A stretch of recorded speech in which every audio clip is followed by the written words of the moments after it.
mantan berteman, bersahabat dengan orang-orang yang pernikahannya gagal.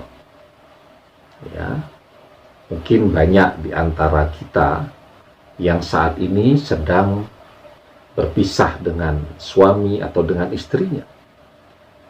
Dan semakin rumit karena mantan Anda berteman dengan teman-teman, sahabat-sahabat, orang-orang yang pernah merasakan dan mengenyam kegagalan dalam pernikahan.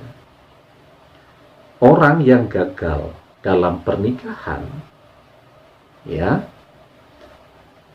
maka ketika ada persoalan sedikit, dia akan memudahkan perpisahan, memudahkan perceraian. Orang yang pernah bercerai itu seperti itu. Berbeda dengan orang yang belum pernah bercerai, maka dia akan hati-hati betul. Sedapat mungkin menghindar, ngomong bercerai saja dia tidak mau. Tetapi orang yang pernah merasakan perpisahan atau perceraian itu sebagai solusi, maka ketika ada persoalan, mudah saja bagi dia untuk bercerai atau berpisah. Begitupun ketika ada temannya, sahabatnya minta nasihat, maka nasihatnya tidak akan, udah kamu baik-baik aja deh dengan suamimu, udah kamu kembali kepada suamimu, belajar jadi istri yang solihah. Bukan begitu.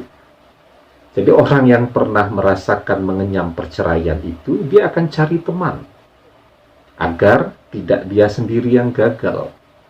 Maka nasihatnya tidak akan jauh-jauh ya dari kamu pokoknya harus berpisah dengan suamimu. Kamu harus minta bercerai karena pernikahan kalian itu tidak sah. Karena pernikahan kalian itu batal.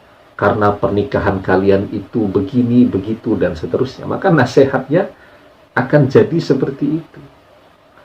Sehingga ketika mantan nih berteman dengan orang-orang yang pernah merasakan kegagalan dalam pernikahan, maka memang usaha kita untuk menarik kembali mantan ke pernikahan kita, ke rumah tangga kita, itu menjadi lebih rumit.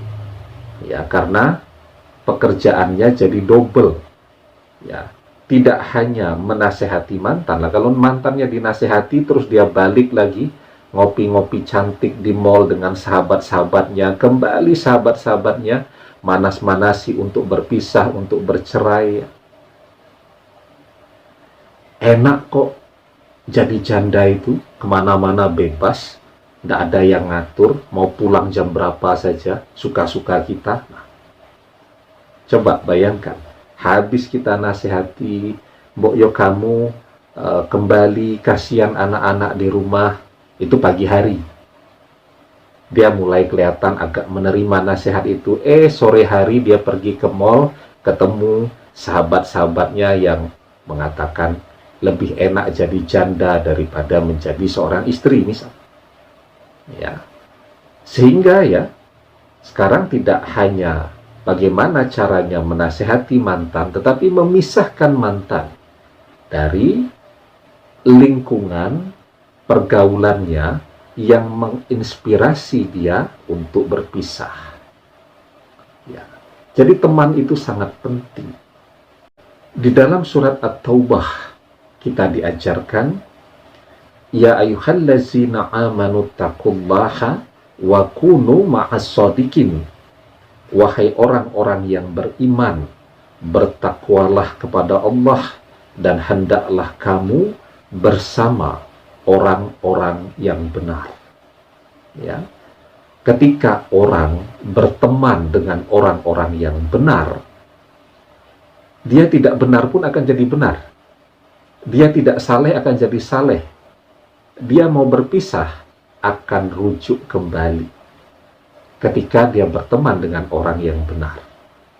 Tetapi ketika orang berteman dengan orang-orang yang tidak benar, maka orang baik pun itu akan terkena pengaruh yang tidak benar tadi. Ya. Nah, maka ketika mantan sekarang teman-temannya, sahabat-sahabatnya, teman jalannya mayoritas adalah orang-orang yang gagal dalam pernikahan, maka selain kita berusaha menasehati mantan untuk kembali kepada keluarganya, juga bagaimana caranya agar teman-teman mantan ini menjauh dari mantan, agar tidak memberikan pengaruh yang tidak baik kepada mantan tadi. Karena hanya dengan cara ini mantan bisa yakin, bisa istiqomah kembali untuk kembali kepada keluarga yang menunggunya.